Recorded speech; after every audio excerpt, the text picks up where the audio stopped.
Здається, що ж там роботи з тим райдужним тортом? Випекти бісквітних коржів різного кольору та зібрати їх з допомогою улюбленого крему. Але виявилось не все так просто. І сьогодні розповім вам про деякі нюанси, які допоможуть зробити бісквіт з дуже гарним та насиченим кольором. Тож, якщо вам цікаво, то залишайтесь разом зі мною. Всім привіт! Отже, годі базікати та гайда до роботи. Весь рецепт ви знайдете в описанні під відео. І перше, що нам потрібно зробити, це приготувати тісто для бісквіту. Всі інгредієнти для цього бісквіту мають бути кімнатної температури. Для початку підготуємо сухі інгредієнти. Просіємо борошно. До борошна просіємо 1 чайну ложку соди та 1 чайну ложку розпушувача. А як приготувати розпушувач в домашніх умовах, можна дізнатись, переглянувши відео, посилання на яке з'явилось у правому верхньому кутку. Розмішуємо наші сухі інгредієнти вінчиком до однорідності. Далі в діжу міксера переносимо м'яке вершкове масло. Я його дістала з холодильника десь за годину до приготування. До масла додаємо цукрову пудру. Спочатку переминаю вершкове масло з пудрою лопаткою, щоб коли вімкну міксер, пудра не розлетілась по всій кухні. Після цього вмикаю міксер на найменшу швидкість, яку поступово буду збільшувати до найбільшої. Збиваємо масло з пудрою до пишності та посвітління 5 хвилин. Коли пройшов час, додаю в діжу по 1-2 яйця кімнатної температури. Кожен раз при цьому збиваємо масу на найбільшій швидкості 1 хвилину. Поки яйця з маслом збиваються, підважуємо потрібну кількість соняшникової олії та додаємо її теж до нашого тіста. Додаємо тоненькою цівочкою, не вимикаючи міксера. Також додаємо екстракт ванілі та дрібку солі. Трішки лопаткою зі стінок чаші опускаю незбите масло у масу, яка збивається.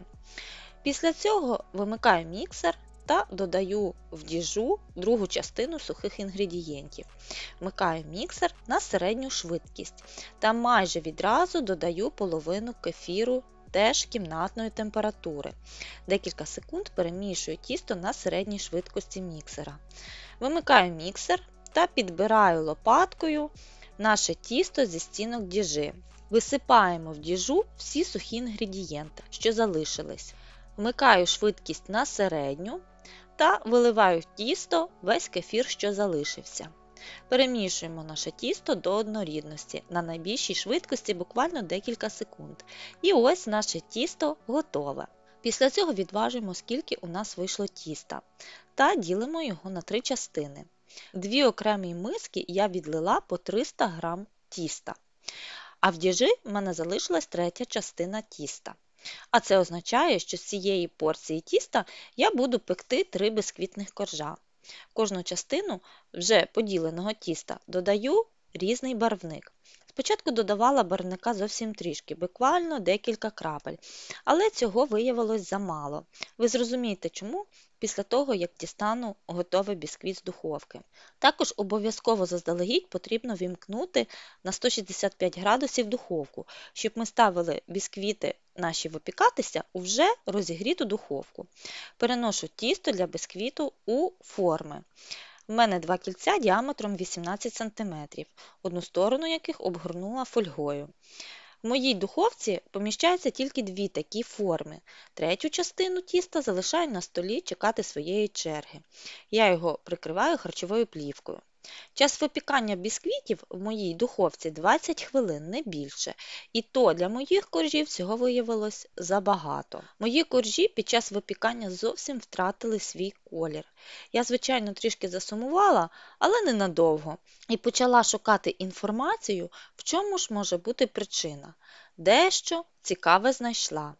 І на слідуючий день приготувала нову порцію тіста. Знову поділила її на 3 частини.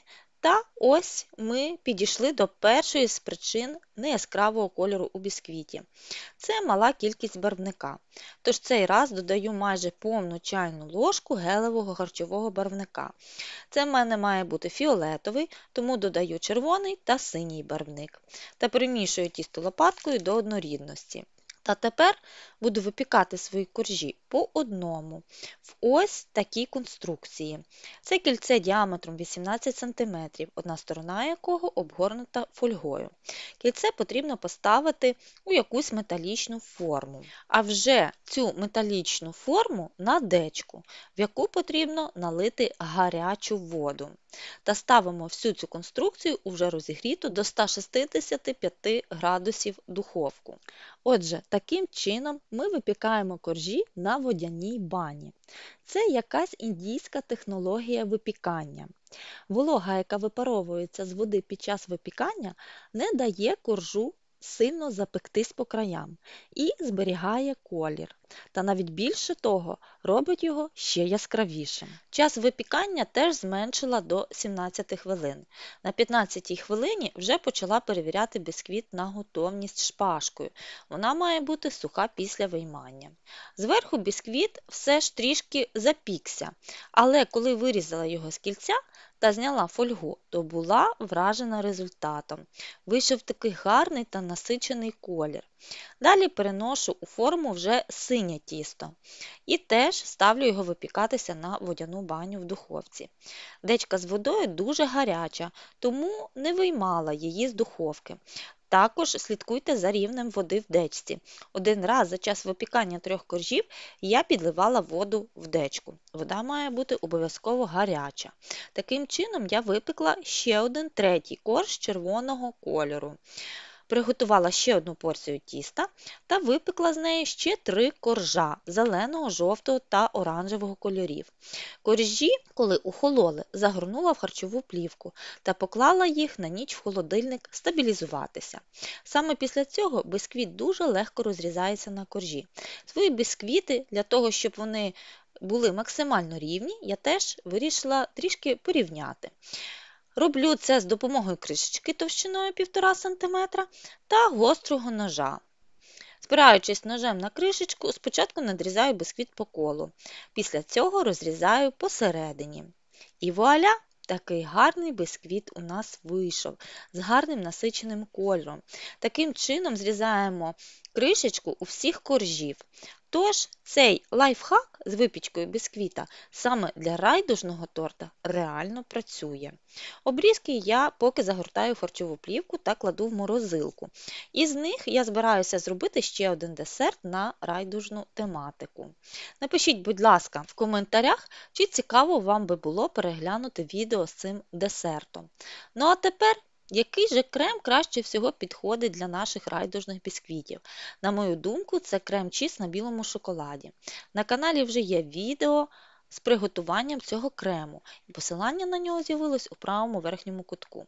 Це в мене ганаш на білому шоколаді, і я його зробила в той самий день, коли випікала бісквіт. Він в мене теж переночував в холодильнику, і тепер додаю до нього добре охолоджений крем-сир. Починаю збивати крем на найменшій швидкості міксера, яку поступово буду збільшувати до найбільшої. Збиваємо крем до плотних піків. Для зручності перекладаю крем в кондитерський мішок. Збираю торт, як і зазвичай, на підложку в роз'ємному кільці, обгорнутому зсередини ацетатною плівкою. Викладаю на підложку трішки крему, щоб торт приклеївся. Викладаємо перший бісквітний корж фіолетового кольору. Бісквіт виходить достатньо вологий, тому просочувати його нічим не потрібно. На бісквіт викладаю равликом крем. Трішки розрівнюю крем ложечкою.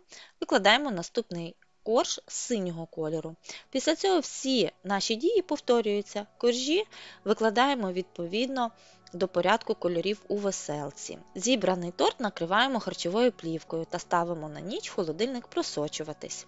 Ну а на наступний день можна вже насолоджуватись смаком торта, а можна ще його задекорувати. Отже, по своїй структурі торт виходить неймовірно ніжний та вологий. Він виходить дуже смачний.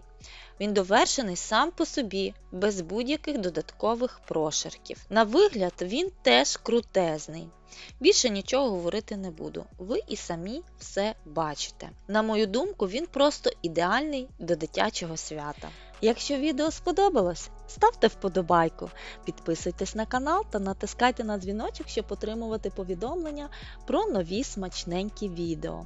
З нетерпінням чекаю ваших коментарів. До зустрічі в наступному відео. Бажаю успіхів в приготуванні. Всього вам доброго, миру та спокою!